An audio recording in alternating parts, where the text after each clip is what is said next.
다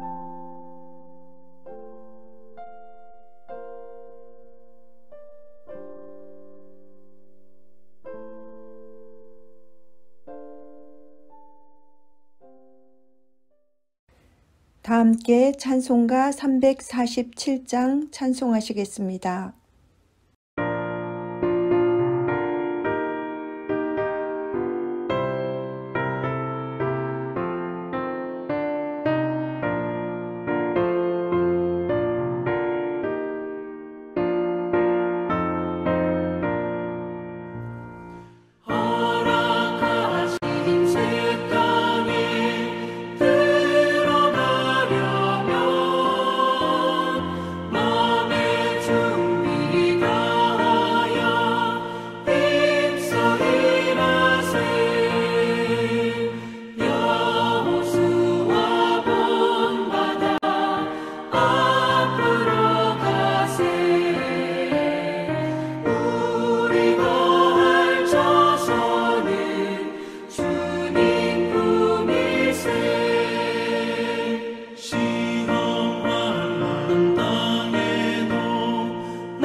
오늘 우리에게 주시는 하나님의 말씀은 여호수아 6장 1절로부터 7절 말씀입니다.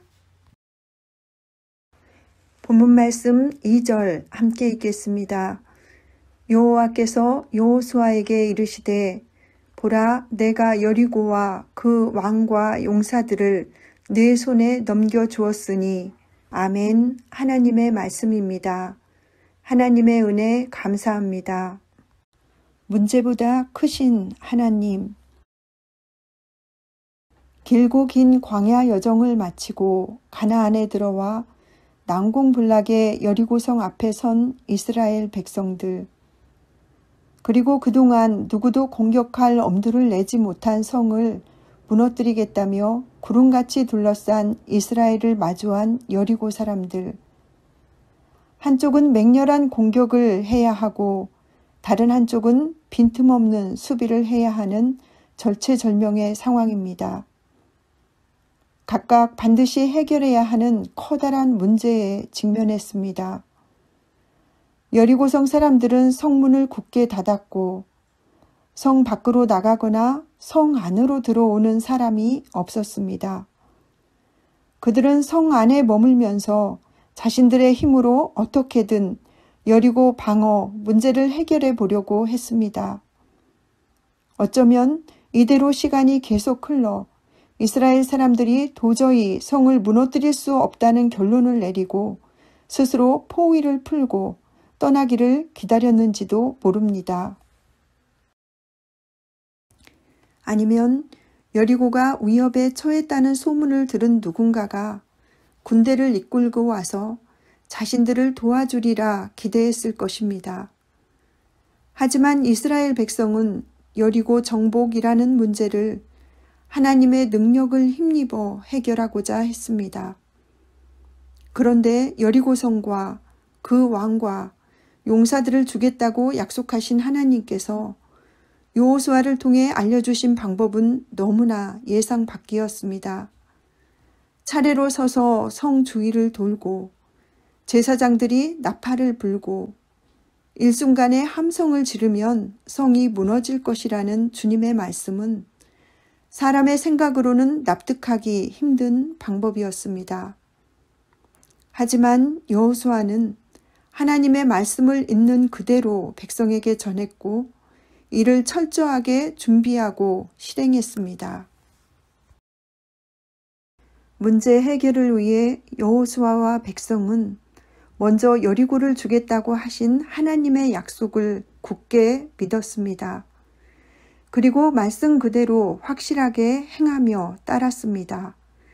그들의 함성에 성벽이 무너져 내리자 백성들은 일제히 성으로 들어가서 성을 점령했습니다. 여호수아와 백성은 여리고라는 문제를 보지 않고 그 문제보다 크신 하나님을 바라보고 따라갔습니다. 담대한 믿음으로 하나님의 말씀을 가감없이 실행하며 문제를 향해 전진했습니다. 지금 내 앞에 가로막은 여리고성은 무엇입니까? 의심 없이 믿음의 발걸음을 내디딜 때 하나님이 주시는 승리를 얻을 수 있습니다. 나는 믿음의 눈으로 하나님을 바라보고 있습니까? 이 시간 3가지 기도 제목을 나누고 함께 기도하겠습니다. 첫째, 코로나19 종식을 위해 기도합니다. 추석 연휴 기간 주님의 백성들이 코로나19 방역 수칙을 철저히 준수하고 연장된 사회적 거리두기 실천으로 코로나19 확산 방지에 모범을 보이게 하옵소서. 어려운 상황 속에서 헌신하는 의료진과 방역당국의 안전을 지켜 주옵소서.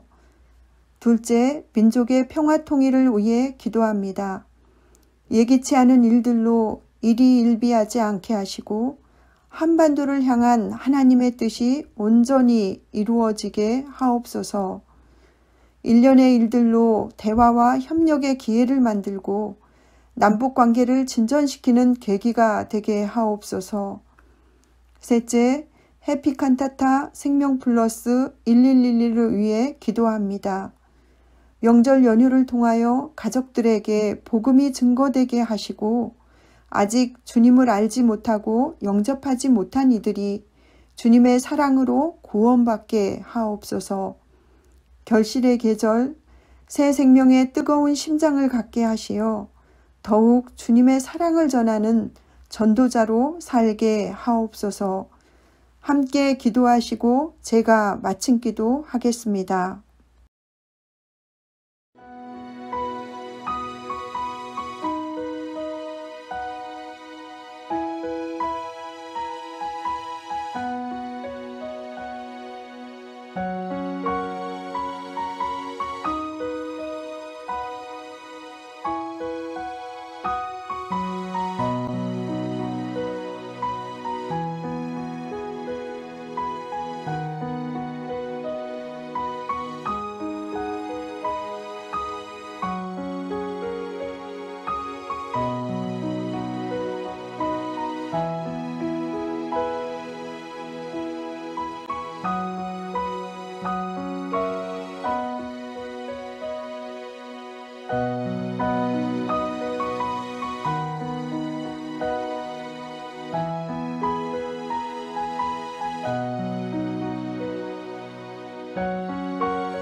새 일을 행하시는 주님, 이스라엘 백성이 걸어갈 길을 따라갈 수 있는 용기를 주옵소서. 제 아무리 큰 문제를 마주할지라도 그보다 더 크신 하나님을 바라보게 하옵소서. 이스라엘처럼 담대한 믿음으로 승리를 향해 전진해 나가게 하옵소서. 은혜가 풍성하신 하나님, 추석 연휴가 시작되었습니다. 코로나19로 인해 모든 가족이 만남의 기쁨을 나누기 어렵지만 주님의 사랑으로 하나 되게 하시고 주님 주시는 기쁨과 평안을 나누는 복된 추석 명절 보내게 하옵소서. 예수님의 이름으로 기도드립니다. 아멘.